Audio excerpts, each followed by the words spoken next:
Alright, so this is basically what the package looks like when you guys first get it. Let me actually open up to show you guys what the inside looks like. So once you guys do open the inside, this is everything that's included inside. So you guys get the seats, and they also provide guys like the metal part, they provide guys the actual screws and etc. inside as well.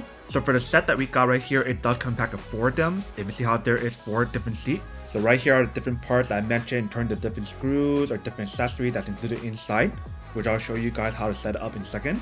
So the way how it's set up is actually very easy and very simple. So you see how when you guys put the chair together, this is what it should look like. But I'm gonna flip around to the other side to show you guys what the bottom part looks like and how to set it up.